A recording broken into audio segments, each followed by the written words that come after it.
Vaxtınız xeyir olsun YouTube kanalımın izləyiciləri.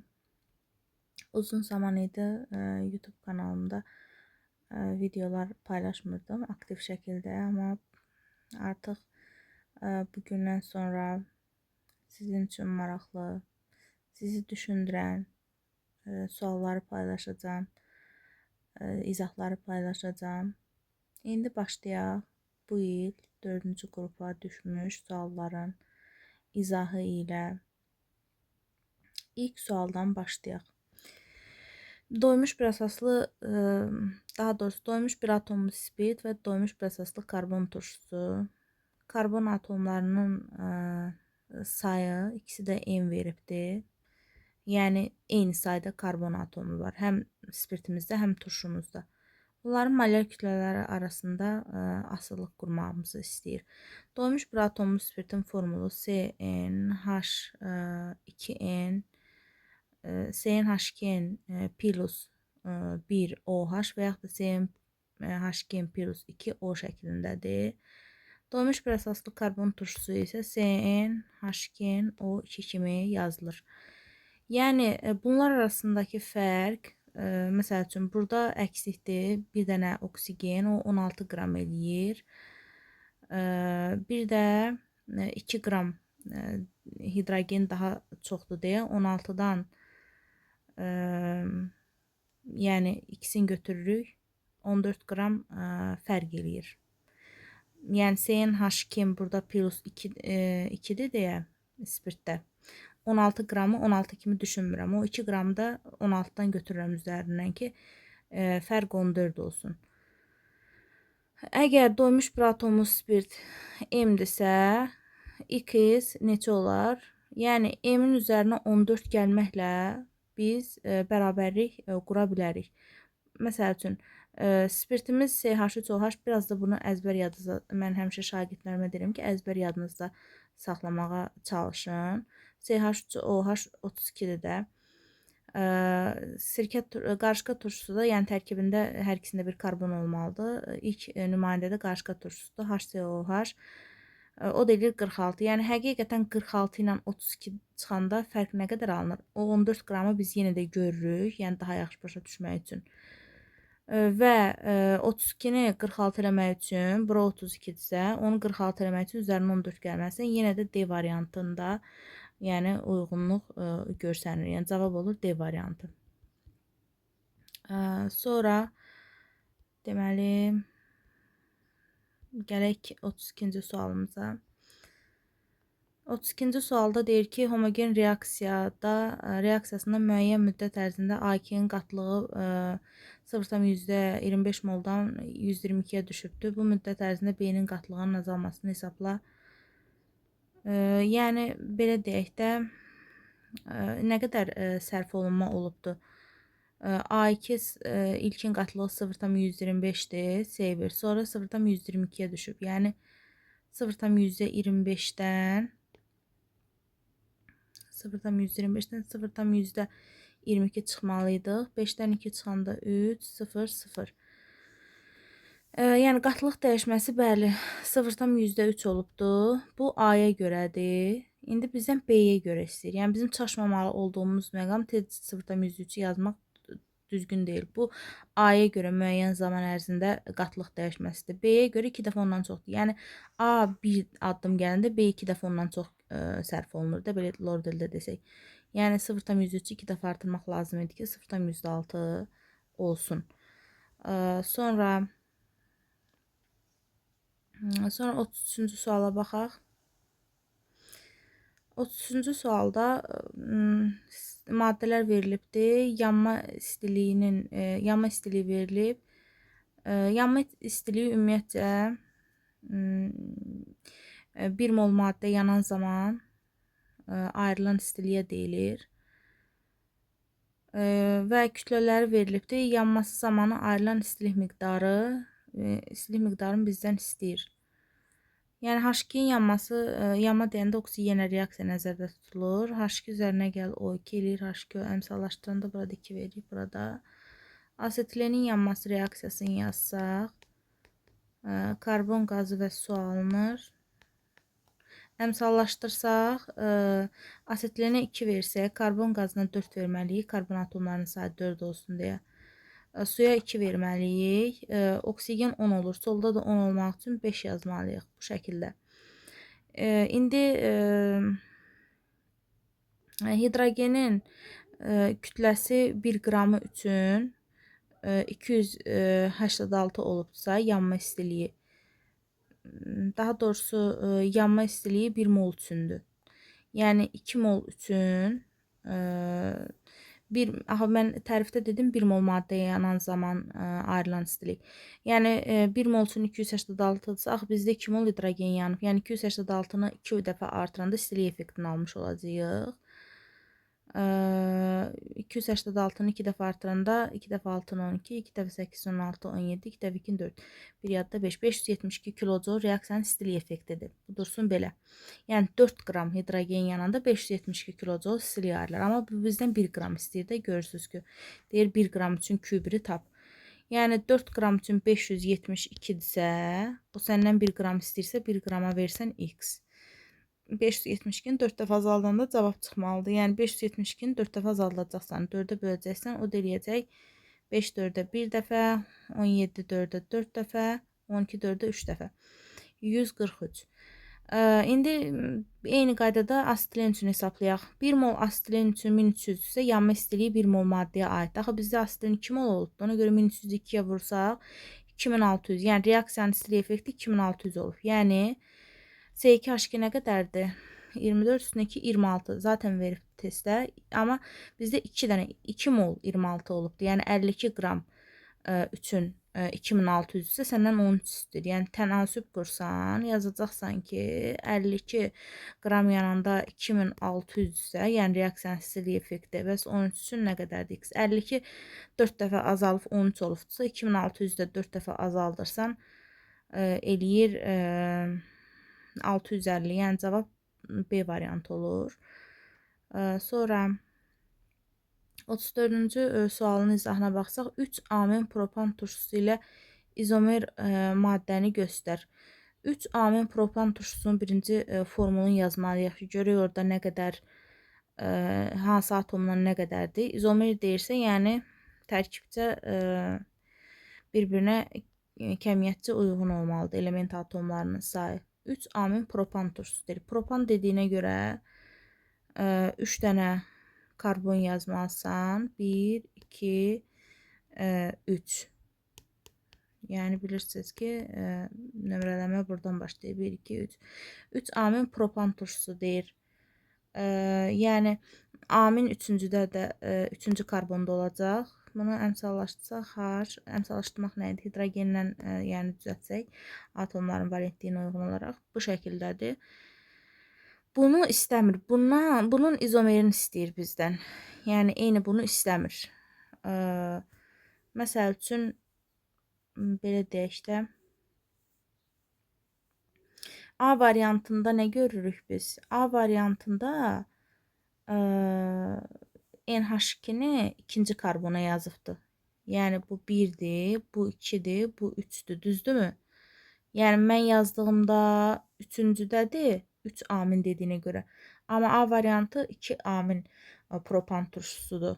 Yəni onun izomeridir də. 3 amin propan turşusundan 2 amin propan turşusu bir-birinə izomeridir. NH2-nin zəncirdə yerinə görə, amin qrupunun. Ona görə elə A variantı doğru hesab olunur. Sonra digər 35-ci sualımıza baxaq. Gəldik 35-ci suala. X2SO4 vurulsun molekul su kristal hidratında hidrogen atomlarının sayının oksigen atomlarının sayına olan nisbəti belədir. Yəni müəyyən elə. Kristal hidratda hidrogen atomunun sayı nə qədərdir? Su molekulunun içində 2 hidrogen var, amma M oldu deyə 2-ni vurursan N-ə eləyir 2N. Hidrogen atomunun sayı budur. Oksigen atomunun sayı nə qədərdir? X2SO4-də 4 dənə oksigen atom var. Üstünə də gəlirsən H2O-da 1 dənə oksigendir, amma M molunda elə N-i 1-ə vursan N eləyir. Yəni 4N plus N-ə nisbəti onun 7-yə nisbəti kimidir deyir. Onun dediyi şeyləri sadəcə mən yazdım, ayrı bir şey eləmədik. Bu tənliyi həll eləmək lazımdır.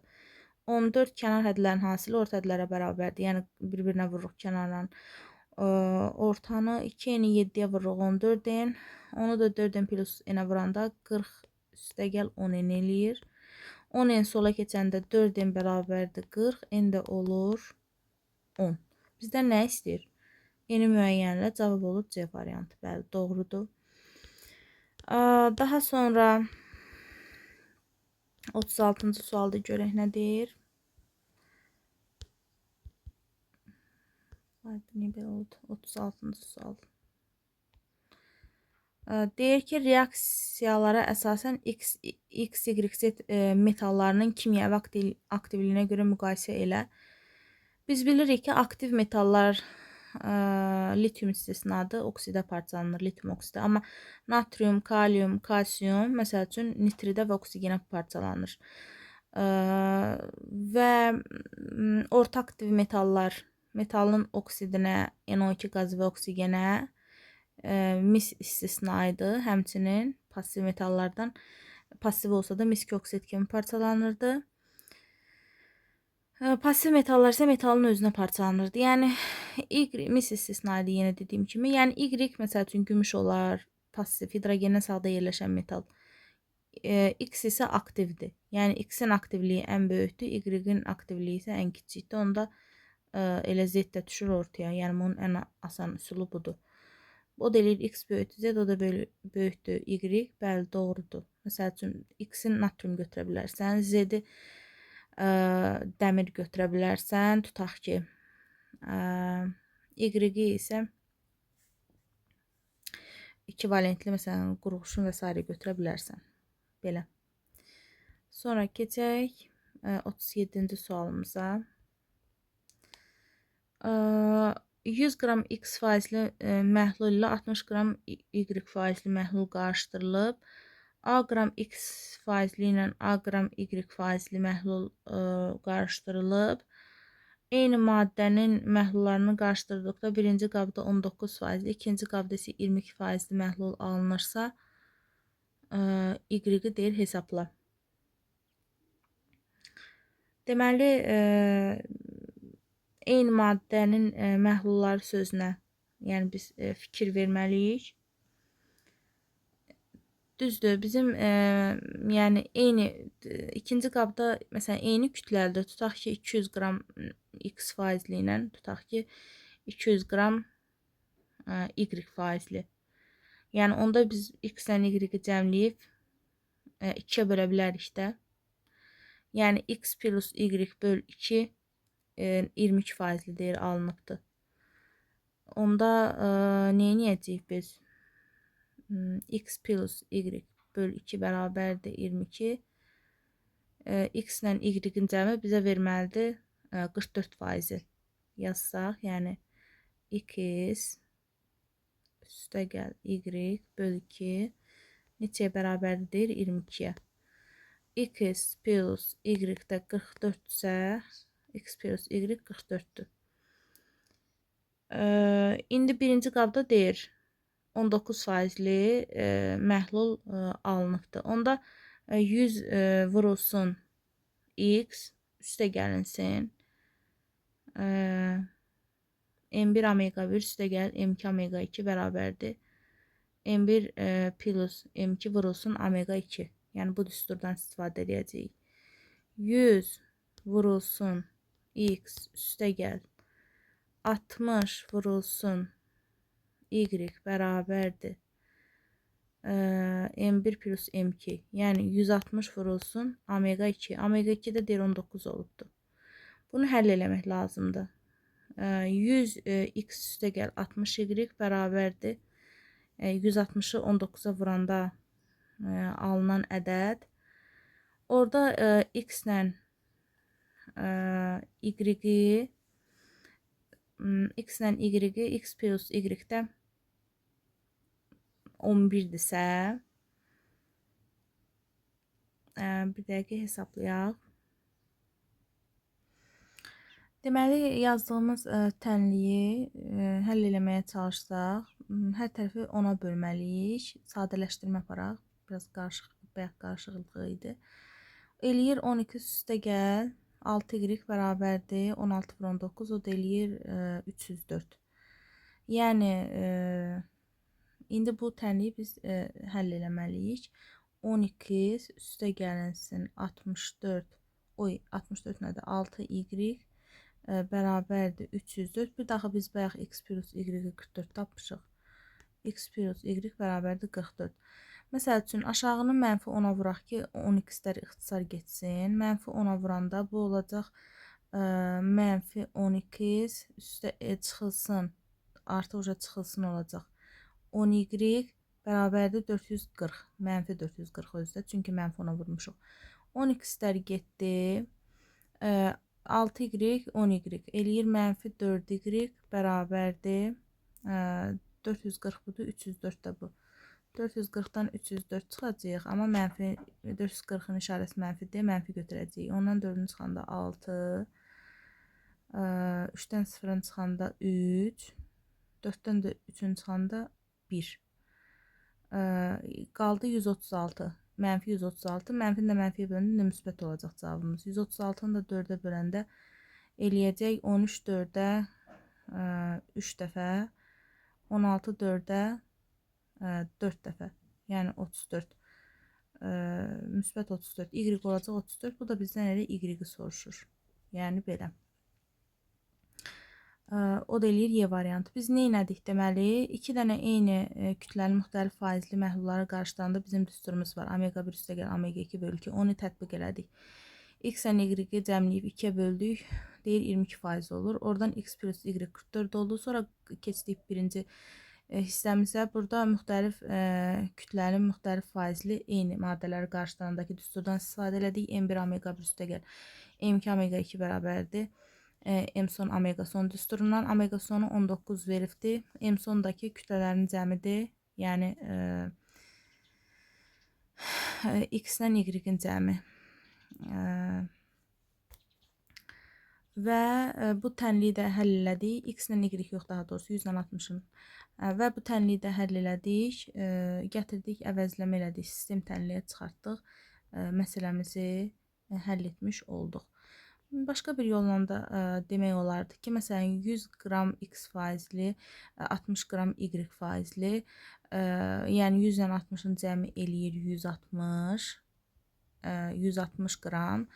Faiz də zaten verib 19 faiz.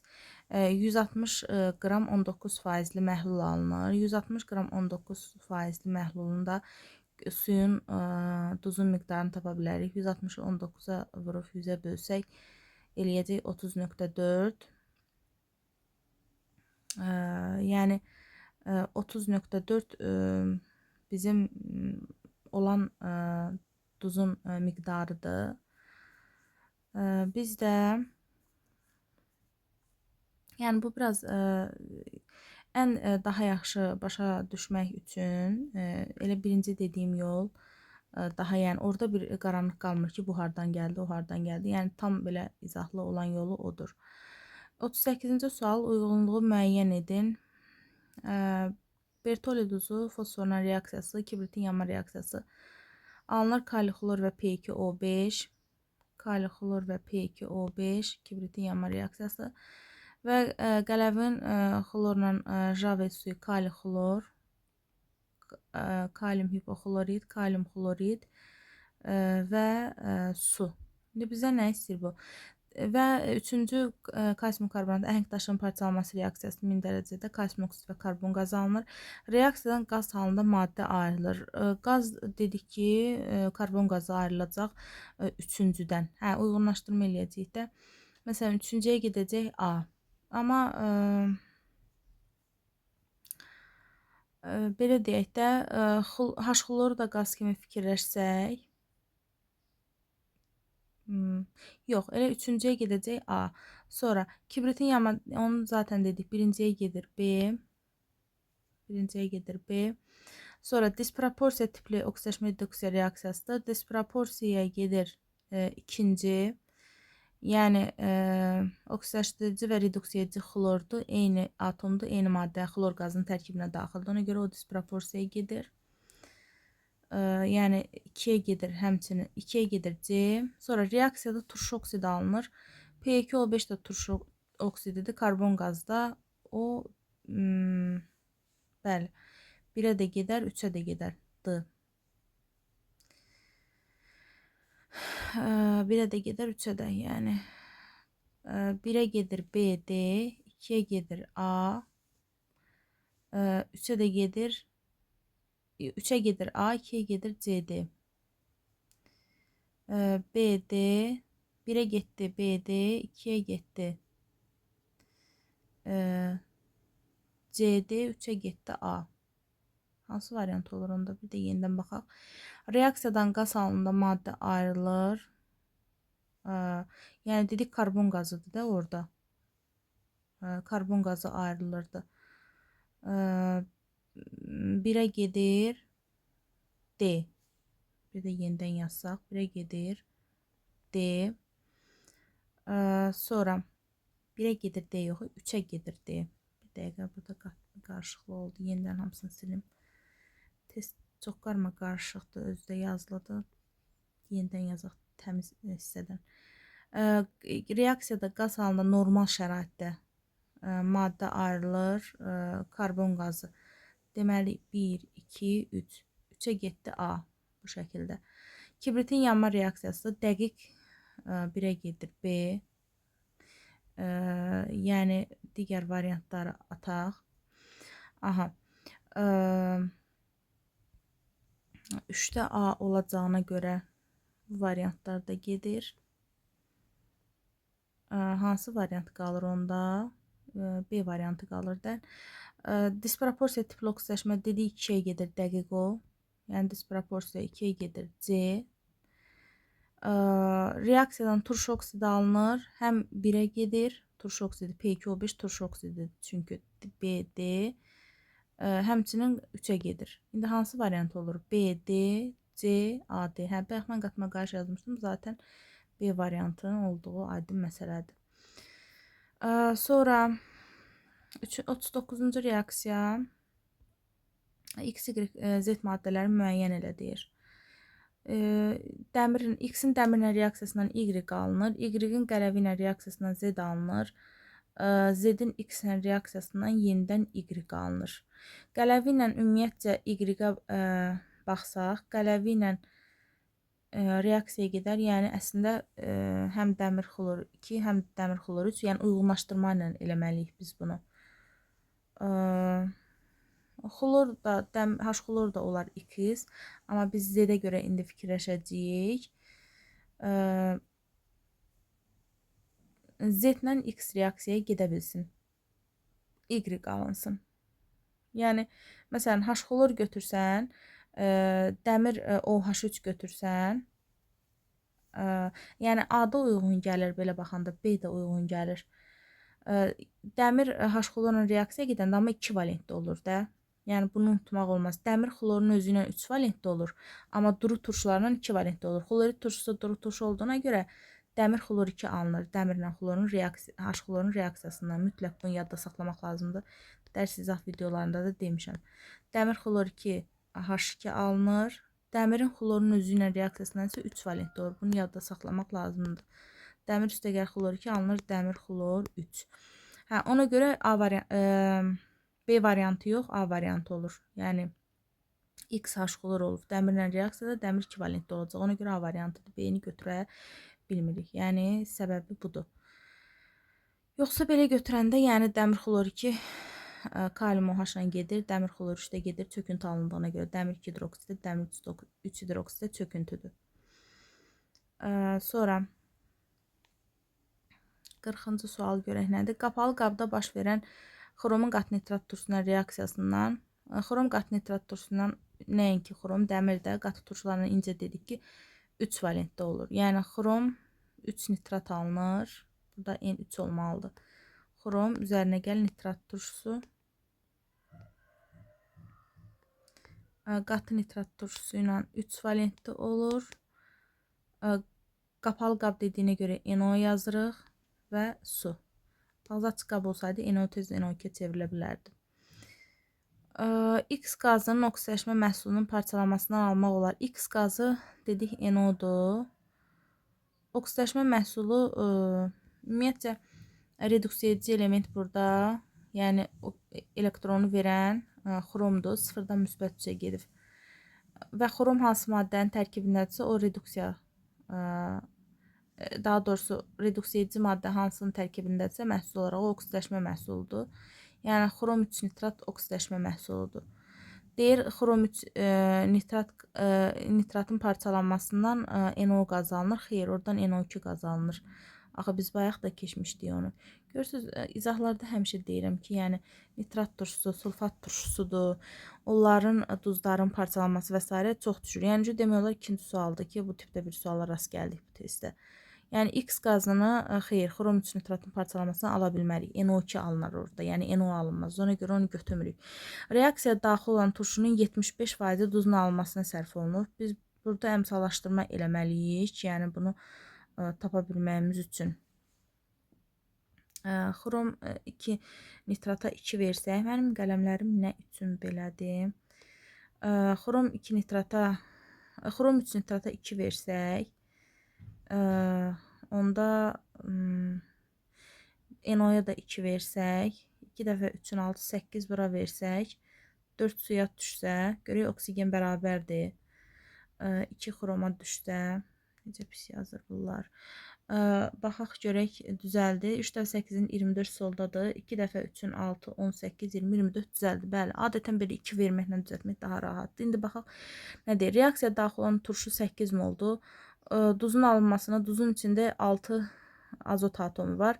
Nitrat turşusunda isə 8 azot atomu var. 6-nı əgər 8-ə bölüb 100-ə vuranda 75 eləyirsə, cavab doğru ola bilər. 4-ə 2, 4-ə 25, 3, 3-ü 25-ə vuranda 75. Reaksiyada daxil olan turşunun 75% duzun alınmasına sərf olunub. Bəli, yəni 8 dənə azot atomundan 6 dənəsi. Amma bir şey var da burada. Cavab dəyişməyəcək yenə. İxtisar aparsaq, çünki mən cüt rəqəmlər yazmışam. 2 üzərindən xətt çəksək 1 olsa, 8-in üzərindən 4, 2-nin yenə üzərindən xətt çəksək, 2-nin üzərindən yenə xətt çəksək, bura olacaq 2. Yenə də baxaq görək düzdür. 4 dəfə 3-ün 12, 3 dəfə 3-ün 9, 10, 12. Hə, düzdür. İndi yenə baxaq. 4 nitrat turşusunun içindədir azot atomu. Duzun tərkibində də 3 dənədir. 3-ü 4-ə bölüb, yenə də 100-ə vuranda 75 eləyir də, bəli. 3-ü 25-ə vuranda 3 dəfə 5-in 15, hə 75. 2 doğru olur. X qazının sıxlığı havanın sıxlığından nə yazıb burada baxaq. X qazının deyir sıxlığı havanın sıxlığından azdır. X qazı NO-dur. NO-nun kütləsi nə qədərdir? 14 ilə 16, 30. Hava da 29-dur. Havadan az deyil, çoxdur. Üçüncü fikir səhvdir. 1-3 səhvdir. 6 mol su əmələ gəldikdə reduksiya edici 9 Na elektron verir.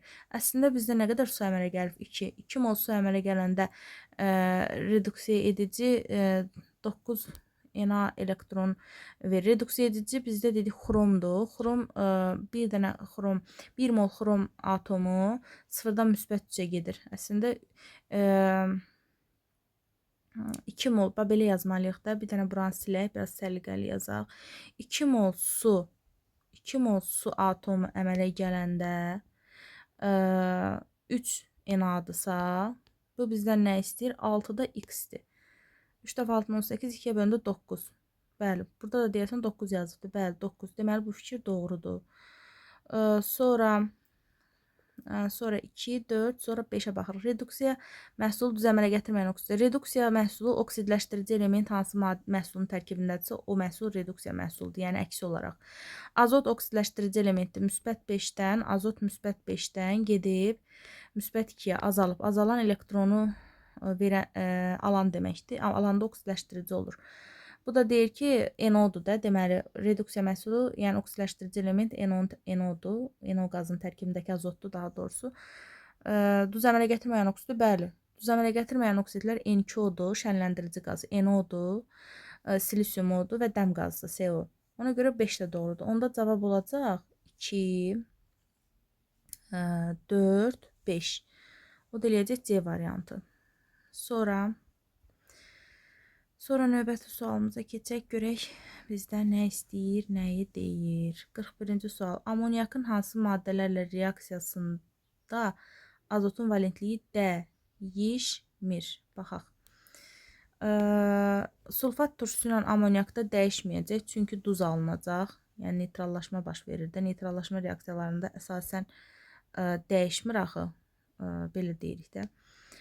Sonra H3PO4-dən yenə də o qaydada. 1, 4, sonra. Təbii ki, oksigenlə yanmada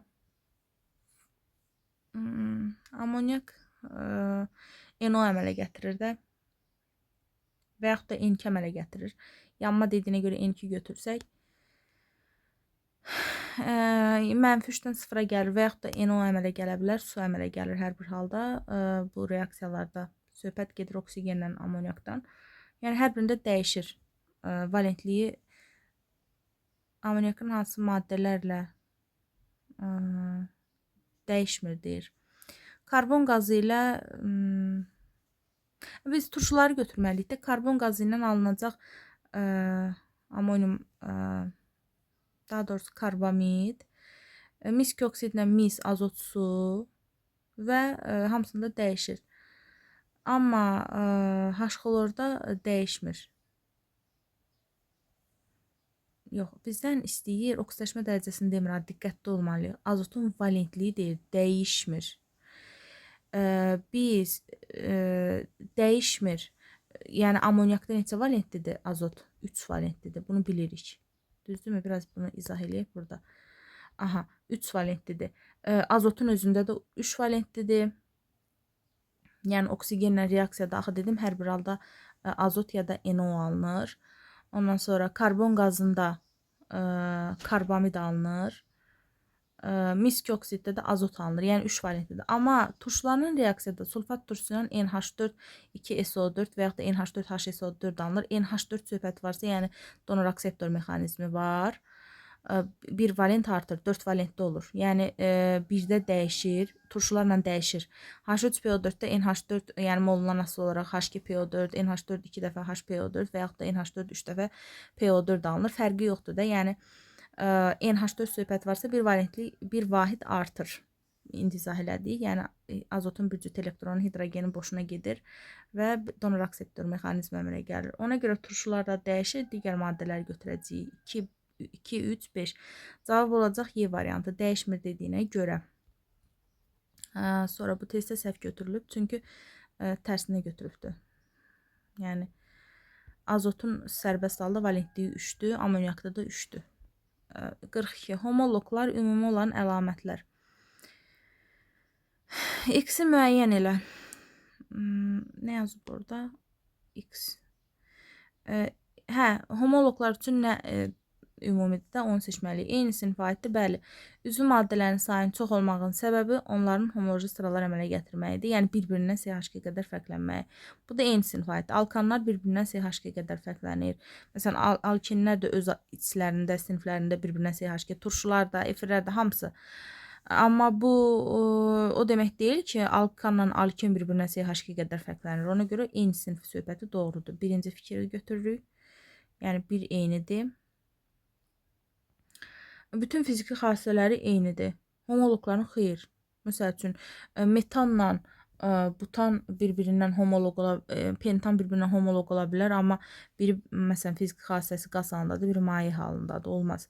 Eyni kimyəvi elementlərdən ibarətdir. Homoloqlar bəli, bir-birindən sadəcə CH2 qədər fərqlənirlər deyə eyni elementlərdən ibarət olacaqlar. Məsəl üçün, alkanlar karbonla hidrogendən ibarətdir, bir-birindən homoloq əmələ gətirir. Turşular karbon, hidrogen, oksigendən ibarətdir, bir-birindən homoloq əmələ gətirir. Nisbi molekul kütləsi eynidir, xeyr, tamamilə fərqli olur həmişə bir-birindən CH2 qədər. Kimyəvi rabitənin sayı eynidir, xeyr, molekulda kimyəvi rabitənin sayı Necə eyni ola bilər ki, nə olsun metanla propan bir-birindən etan və yaxud da homoloqdursa, amma onların hərəsinin tərkibində kimyəvi rabitənin sayı müxtəlifdir, bilirsiniz. Ona görə D variantı olacaq.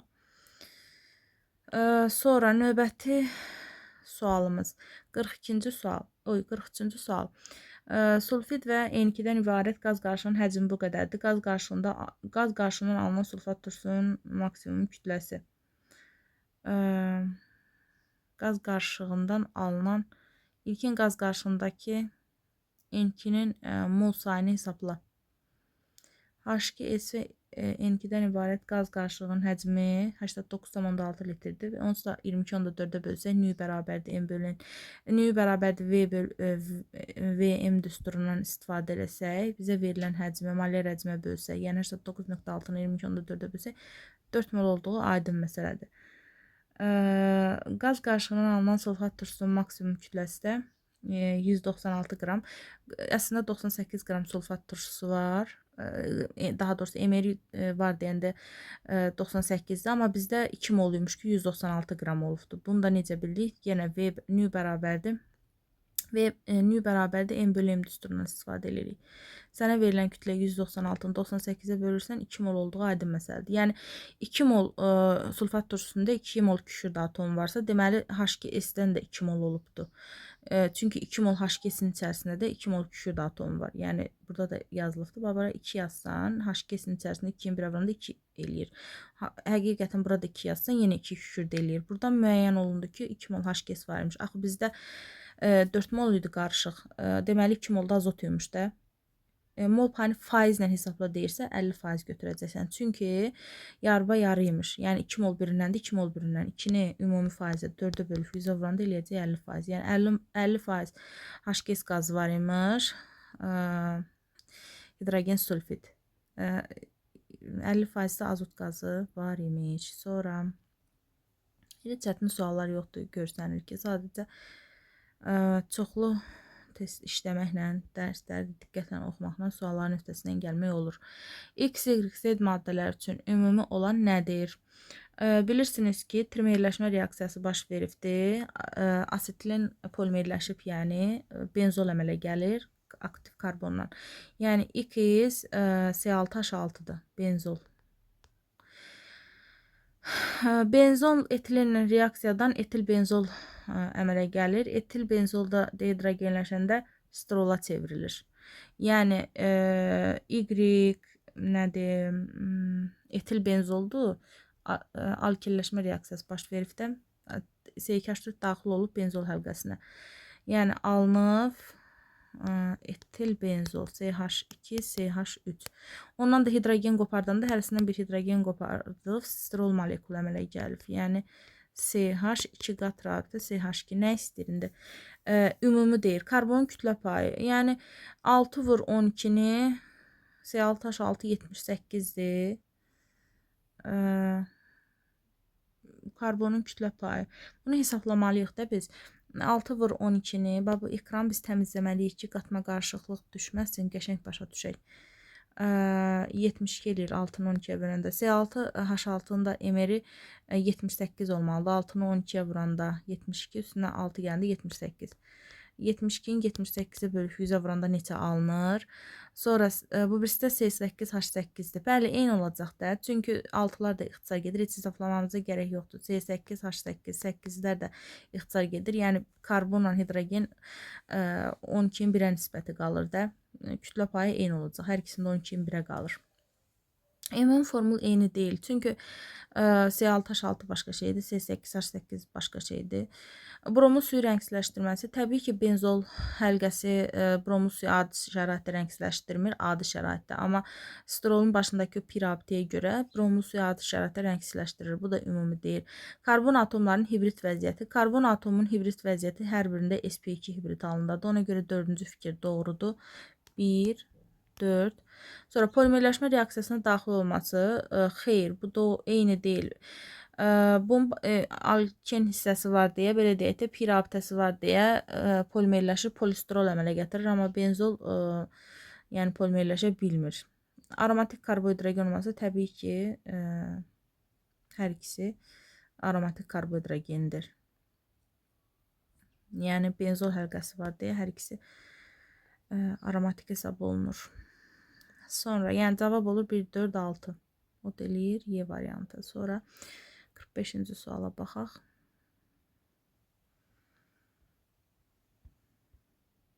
Etilenin hidrogen xloridlə reaksiya məhsuluna natrium ilə təsir etdiyi hansı maddə alınır?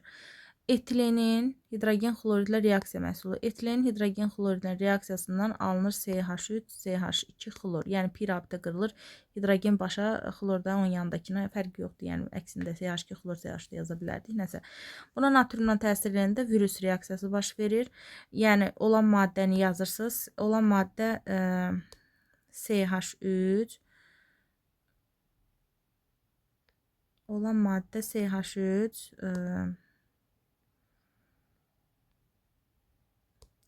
CH2-dir. Axır ki qələmimi düzəltdim. CH, CH2-dir. Xlor olan hissədən xlor yazmırsınız, dayanırsınız. Gördüyünüzün tərs yazıb geriyə getsiniz. Yəni CH2 yazıb sonra geriyə CH3 yazsın. Yəni bu maddə alınır, butan alınır. O deyilir Y variantı.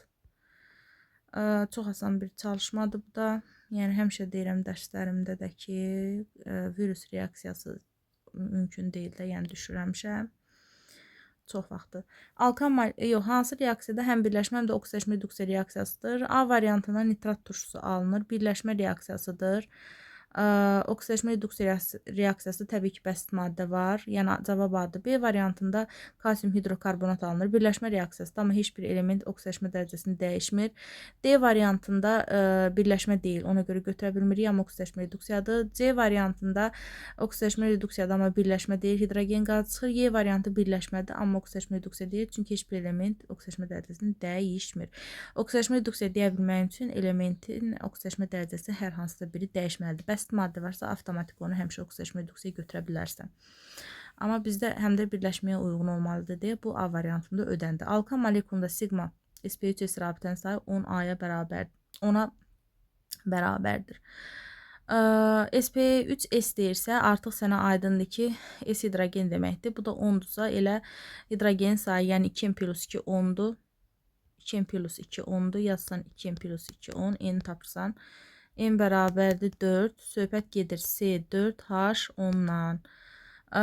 Molekulda hibrid orbital sayını istəyir. 4N-dir. Yəni karbonun 1s3p 4 dənə hibrid orbitalı varsa N dənəsində 4N-dir. Amma bizdə N-in sayı da artıq bəllidir ki 4-dür. 4-də 4-ə vurursan eləyir 16. Sonra 48-ci suala baxsaq. 48-ci suala baxsaq. Gliserin yağ turşusu propanal. Molekulda metilen qrupunun sayı. Gliserində metilen bilirsiniz ki CH2-dir. Gliserini yazsan, gəlin yazaq CH2OH, CHOH, CH2OH. Neçdən oldu 2 dənə? Yağ turşusunu yazsanız, 4 dənə karbon var ümumi yağ turşusunda. Yəni bu şəkildə yazırıq da CH3, CH2, CH2, COOH.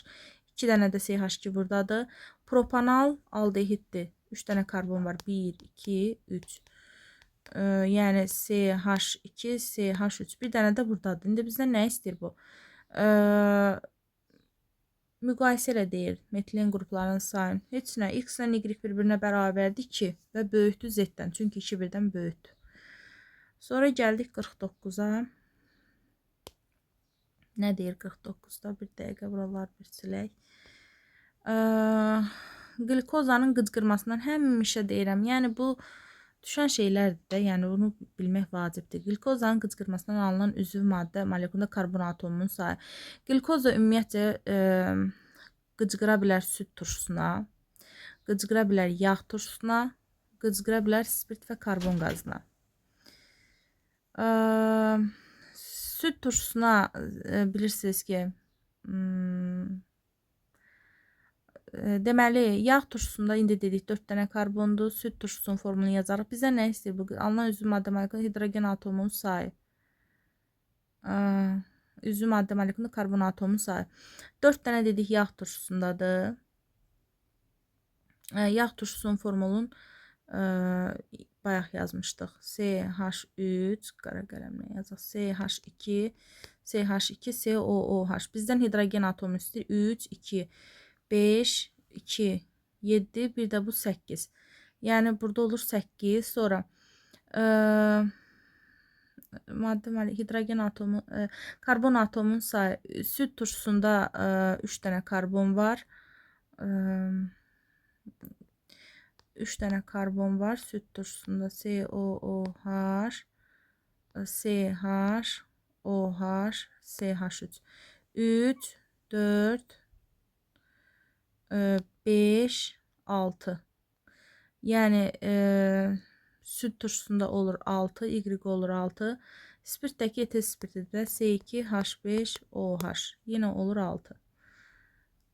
Z də olur 6. O da olur B variantı. Baxaq görək bunun ayrı bir asan yolu neysə demək olardı. Yox, elə yazıb baxırıq da. Yazıb baxırıq. Sonra xlor hansı birləşmədə elektron formuna uyğundur? 3SN, 3PM, 3DN. Yəni xlor ola bilər 3S2, 3P5, ola bilər 3S2, 3P4, 3D1. Yavaş-yavaş D-yə atırıq. Ola bilər ən çox həyəcanlanma 7-ci qrupdadır. 3S2, 3P3, 3D2. Ola bilər 3S1, 3P3, 3D3. Burada da N ilə D-də S-də eynidir deyə. Yəni bu hal 3S2, 3P3, 3D2-yə uyğundur.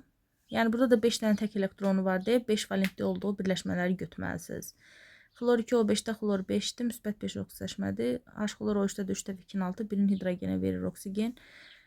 Birin hidrogenden alır, daha doğrusu 5'in də xlordan, yəni müsbət 5, bir də 4-dədir. 1-dən 4-dür cavab. 2 ola bilməz, çünki orada müsbət 1-dir. Oksigen birin hidrogenden alır, birin xlordan. 3-də də 4 elektron alır oksigen, biri ikisini alırsa, ikisini alır. Birin hidrogenden, 3-ün xlordan. Yəni bizə 5 lazımdır, o da 1-dən 4-dür. İnanmam ki, aydındır bu da sizə. Yəni həyəcanlanmasını yazdıq. Onun dediyinə uyğun S-lə D-də eyni elektron olsun. O da 5 valentli müsbət 5 oksidaşma dərəcəsində ona uyğun gəldi. Artıq sonlara doğru yaxınlaşırıq. 47 dəqiqədir. İzah edirik. Sərf olunan deyir karbon qazının kütləsi, fotosintez prosesi, sərf olunan suyun miqdarı, alınan oksigen kütləsi. Ayda çox biraz qatma qarışdı. Görək nə edə bilərik. Fotosintez dediyinə görə fotosintez bilirsiniz ki, bitkilərin yaşıl yarpaqları xlorofildə baş verir. Qeyri-üzvü maddə karbon qazı və suyun təsiri nəticəsində və günəş şüaları təbii ki alınır. C6, H12O6 bitki özü üçün qida hazırlayır və bizim üçün oksigen. Əmsallaşdıranda bura 6 versən, burada 6 versən, 6 18, 6'sı getdi 12. Burada 6 versən düzələr. İndi nə baş verir? Sərf olunan karbon qazının kütləsi m qramdır. Deyir m qramdır. Sərf olunan suyun miqdarı, mol miqdarı m moldur. Alınan oksigenin kütləsi m-14.4'dür. M-14.4'dür. Əslində 14.4 qram fərq yaranıb karbon qazı ilə oksigen arasında, amma biz özümüz üçün yazanda 6/44 neçə eləyir? 6/44 alınır, bir də 6/32. Yəni neçə qram fərq eləyir 6/44 ilə 6/32 arasında? 6 dəfə 4-ün 24, 6 dəfə 4-ün 24, 25, 26. 6 dəfə 2-nin 12, 6 dəfə 3-ün 18, 19. Yəni görün neçə qram eləyir? 4-dən 2-sin 2-si, 16-dan 9-un 7-si. Əslində 72 qram fərq olmalıdır, amma bizdə nə qədər fərq olub? 14.4 qram. M plus N cəmin hesabla. M ilə N-in cəmi, M ilə N-in cəmi belə deyək də, əgər M ilə N 6-6'dır da, 12 qram olsa fərq 72-dirsə, 14.4-də 14.4-də x-dir. X də olacaq 72 0.2 dəfə artıq 14.4 olsa, 12 də 0.2 dəfə artıq 2.4 olmalıdır. A, yox, bizdən m-dən n-in cəmini istəyir. Bir dəqiqə, mən fərqini tapmaq istədim. Bu bizə lazım olacaq, bu 72. İndi biz bütün gene burada qatma qarış düşdü. Hesab edirəm ki, biraz təmizləyək burada, görək neyəyə bilərik. Təzədən baxaq bir dəqiqə məsələyə. Alınan oksigenin kütləsi. Oksigen hara getdi? C6H12O6 üstəgəl 6 mol O2. Əslində 6/44 ilə 6/32-nin arasında 72 qram fərq olur. Amma bizdə 14.4 qramdır. Hə. 14.4 qramdır. Hə, kütlə istəyir də bizdən. Mən molları hesabladım. Baxıram ki, cavabda 12 yoxdur. Biz nə almışdıq bayaqları? Necə həll eləmişdik?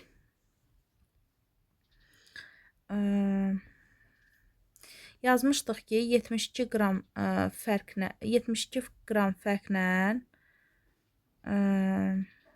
bizə nə istəyir bu? M-lə n-in cəmini istəyir. Zaten m-lə n eyni şeydir. 72 qram fərqdə tutaq ki, m6 olursa, 14.4-də 0.2 dəfə artanda 6 da 0.2 dəfə artıq 1.2 olur da. Tutaq ki, 1.2 mol budur, 1.2 mol da budur. İndi bizdən m-lə n-in cəmi istəyir. Bu mollarıdır. 44-ü 1.2-yə vuruq. 6-nı 1.2-yə vururuq. 6-nı daha doğrusu 18-ə vuruq. Su 18 qramda hesablayırıq. 6-nı yox, 1.2 mol alınır. 1.2-ni 18-ə vuruq. 1.2 vurulsun 44. Üstə gəlinsin. 1.2 vurulsun. 1.2 vur 44. Üstə gəl. 1.2 vurulsun 18. Bax, bizə bunun cavabı lazım. Deməli, 1.2-ni 44-də vururuq, amma biraz diqqətli olaq. Bizdən bax orada H2O-nu karbon qazının kütləsi deyir. Okey, 44-də vurursan 1.2-ni, amma suyun kütləsi demir. Diqqətli olmalıyıq. Mən də 18 götürdüm. Axı bizə kütlə demir. Diqqətlə baxın, mol deyir. Yəni 1.2 almısan da, elə 1.2-nin üstünə gələcəksən, 1.2-ni 44-də vuranda olan cavabı. 1.2-ni 44-də vuranda eləyəcək 52.8. M olur 52.8. M olur 52.8. N-i də zaten 1.2 tapdısan. Onu da cəm eləyəcək 54. Cavab olacaq 54 B variantı. Biraz da burada indi qatma qarışıqdır. Bir qısa keçmək istəyirəm. Çünki asan yol, yəni budur. Baxırıq ki, əslində karbon qazı ilə molların bir-birinə vurur kütləsinin oksigeni bir-birinə vuranda 72 qram fərq var. Amma bizdə M ilə M-14.4 arasında 14.4 qram fərq var. Yazıram ki, tutaq ki, 72 qram fərq olanda 6 qram su reaksiya sərf olunursa, 14.4-də x-dir. Oradan x-i 1.2 tapdım. 1.2 mol su əmələ gəlib. Çünki n-lə m eyni şeydir. Yəni 6 karbon qazı 6 suyudsa, 1.2 karbon qazı sərf olunanda 1.2 də su sərf olmalıdır. İndi səndən 1.2 qram vur 44 götürməyin səbəbi kütlə istəməkdir. 1.2-nin özünü götürməyin səbəbi n-də mol sayını istəməkdir. Çünki axı 1.2 idi m. Və heç nə, bunu da hesablayırıq, eləyir 54. İnanmam ki, aydın oldu. Sonra bizdə 52-də nə istəyir?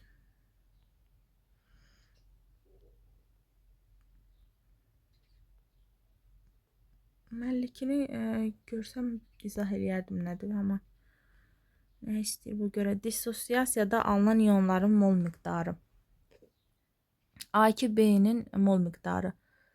A2B-nin mol miqdarı 0.2 molundan X, 0.6 molundan Y, X. Hə, heç nə. Birincisi yazaq A2B-nin dissosiasiyasını. A2, bir dəqiqə. A2 üstə gəl. Qələmi düzəltməyə çalışım. A2 üstə gəlinə dissosiasiya yazırıq. Maddəmizin formulu nə idi? Maddəmizin formuluna fikir verək. Hə də A2B-dir maddəmiz. Dissosiasiya eləyəndə alınır 2A üstə gəl B. Yəni indekslərinə baxırıq da, bilirsiniz uşaqlar. A2B-nin mol miqdarı 0,2 olsa, oradan nə qədər A əmələ gələr? 2 dəfə çox, yəni 0,4 A əmələ gələr. Daha doğrusu 0,2 moldan 0,4 əmələ gələr. Onda X 0,4 olsun.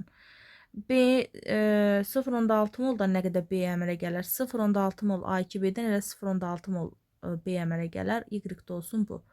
İndi deyir X plus Y-in 0,75-dir. Əslində 0,4 ilə 0,6 1 eləyir. Yəni 1 yox, indi sən 0 1 yox, 1 olmayıb da, cavab 0,75 olubsa, dissosiasiya dərəcəsində isə çox asan bir sualdır həqiqətən. Yəni 0,75-i 1-ə bölürsən, dissosiasiya dərəcəsini necə tapırsan? Alfa bərabərdir, əmələ gələn molekul bölünsün, ümumi götürülən vurulsun 100. Yəni o da eləyəcək 75% D variantı. Daha sonra 53-cü sualımıza baxaq. Nə istəyir bizdən? C5H-NO mol miqdarı 0,1 tam yanmasından alınan maddənin ümumi mol miqdarı, tam yanmasından alınan maddələrin ümumi mol miqdarı 1 mol. Yanan maddə molekuluna neçə atom var? Yazaq biz görək nə var, nə yox, nə edə bilərik. C5HNO-dur. Yananda, yəni oksigenlə reaksiyadan karbon qazı və su alınacaq təbii ki. H2O. 0,1 molundan 0,1-i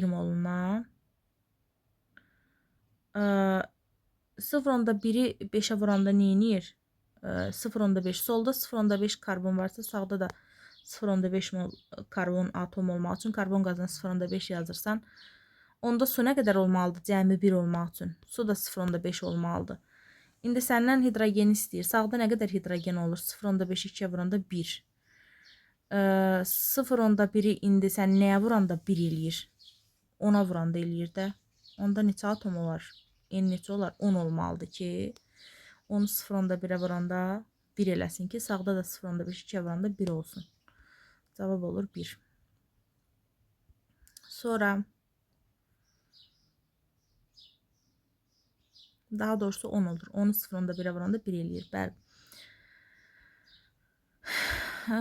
Sonra baxırıq 54-də Y-in 1 molunda olan iyon rabitələrinin sayının polar kovalent rabitələrinin sayına nisbəti bu olarsa, doğru olanları müəyyən elə.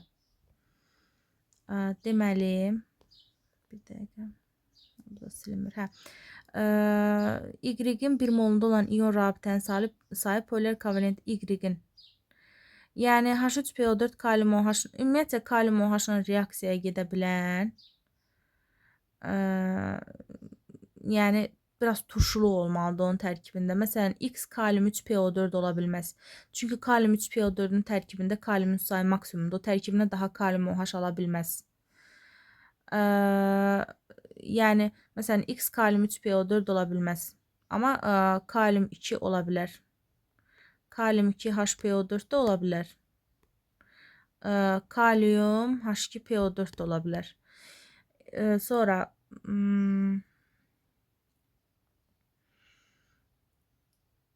yəni kalium H3PO4-ün kalium OH-la reaksiyasından da hər ikisindən Y qalınsın da deyir. Yəni biz bir dəqiqə fikirləşək. Həm A molu ilə, yəni X doymamışdı ki, təzədən tərkibinə, məsələn, Y kalium 3PO4 olsa, tutaq ki, kalium 3PO4 olsa, onda, məsələn, bu 3 mol olmalıdır, kalium 3PO4 olsa, kalium H2PO4 üçün, bu 3 mol olmalıdırsa, kalium H2PO4 üçün, bu da elə 1 mol olmalıdır. Sadəcə görək o 0,6 söhbəti doğru olacaq. İyon rabitə mən təxmini verdim. Y-də əgər sən kalium 3PO4 götürdünsə, kovalent rabitə sayına nisbəti iyon rabitənin sayı nə qədərdir? 3-ü vurursan 1-ə eləyir 3. 3-ün Polyar kovalent rabitə nə qədərdir? 5-ə. 3-ün 5-ə nisbəti 0,6 eləyir. Yəni düz götürmüşük də. Ödənir. Ola bilər də ödənməsin. Onda təzədən bir də fikirləşməliydik. Hə, heç nə. İndi onsuz da tapışıq da A1 olacaq. B3 olacaq. Kalium 2. Əgər sən X-ə kalium H2PO4 götürürsənsə, axı 1 mol gəlmirsən.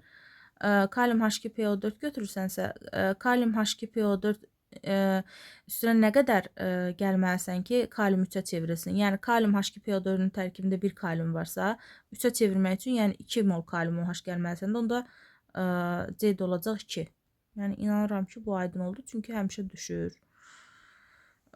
Çox asan bir şeydir əslində. Yəni izahlarda da vermişəm, YouTube-da təzədən gedib orta fosfat turşusuna bağlı dərsdə, fosforla bağlı dərsdə baxa bilərsiniz. Çünki və yaxud da duzlar dərsində, oksidasiz turşu duz, orada demişəm. 55. Kalium hidrit, kalsium hidrit, mol sayları eynidir, qarışığın kütləsi eynidir. Su ilə tam reaksiyadan alınan qələvlər qarışığının kütləsinin arasında belə bir fərq var.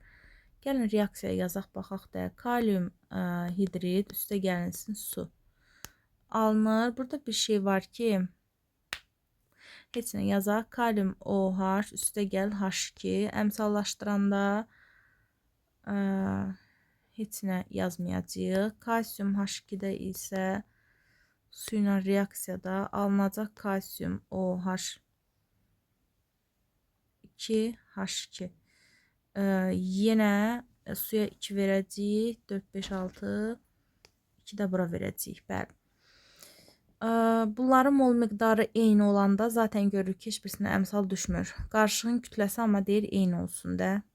Qarışığın kütləsi eyni olsun deyir. 40 budur.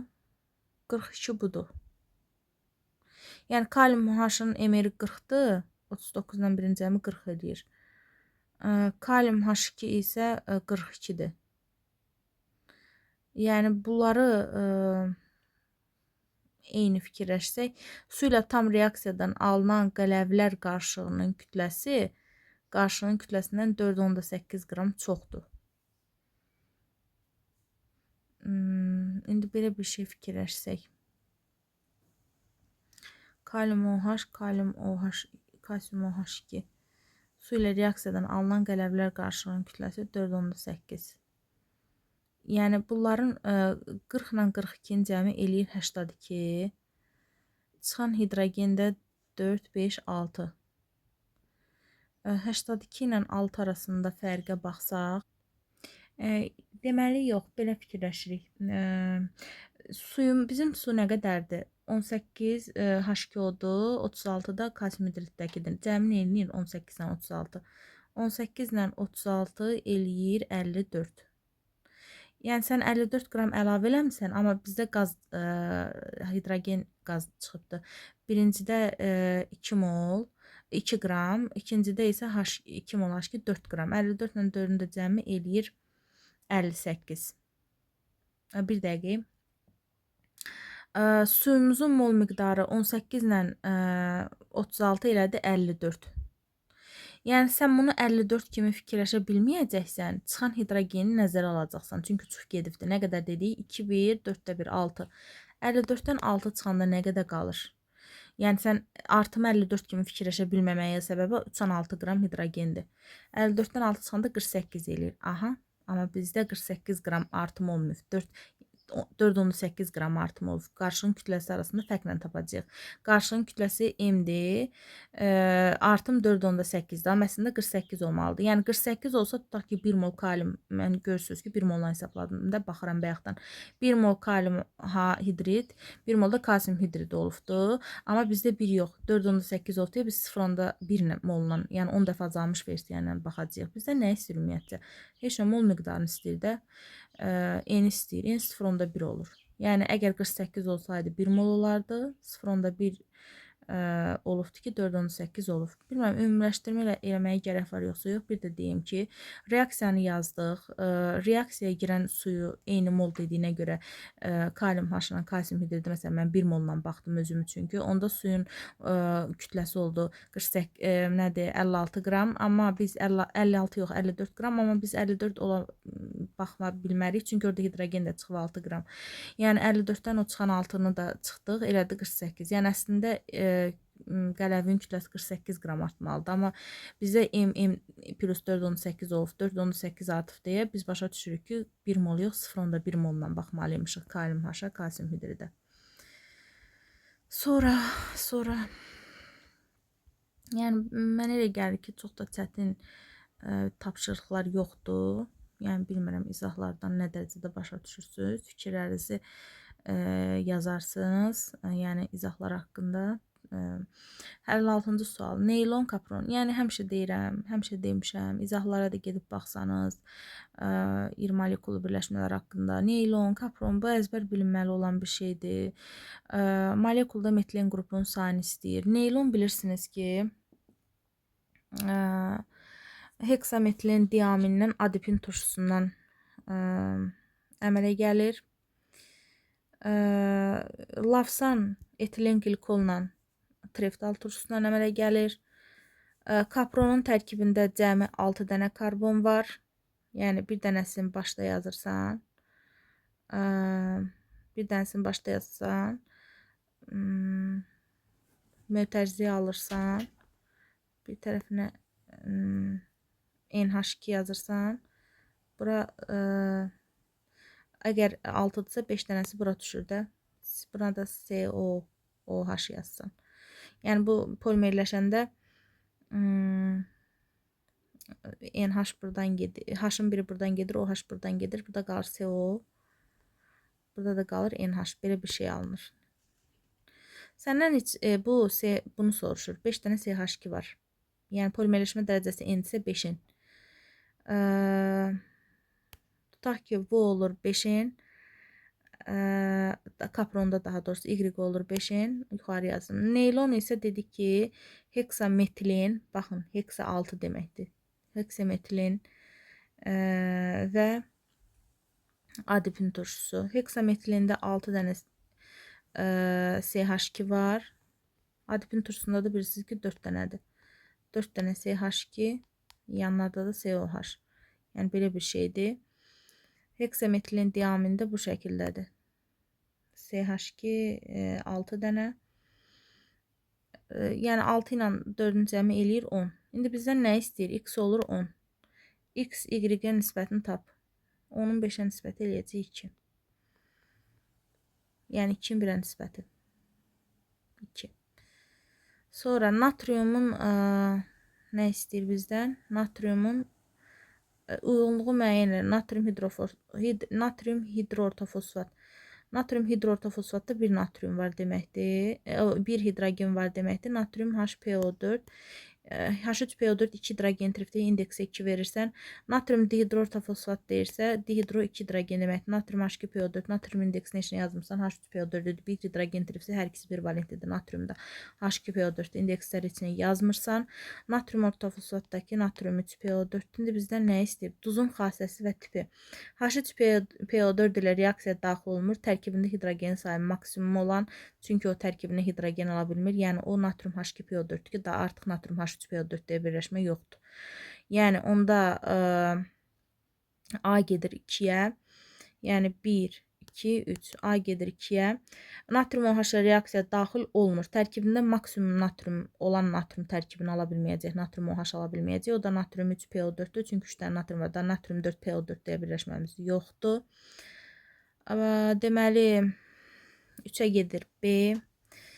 H3PO4 və natrium OH ilə reaksiya daxil. Yəni tərkibini həm natrium ala bilir, natrium 2, çünki natrium 3 ola bilər. Həm də H ala bilir, natrium 2 HPO4-dür. Çünki natrium H2PO4-ə çevrilə bilər, natrium 2 HPO4. Onda C gedir 1-ə. Sonra normal duzdur. Natrium 3PO4 normal duzdur. Yəni 3. 3-ə gedir D. Sonra 2 qat duzdur heç birisi. Çünki tərkibində 2 qat duzun 2 fərqli iki fərqli metal atomu olmalıdır. Burada belə bir şey yoxdur. 1-ə C, 2-ə A, 3-ə B.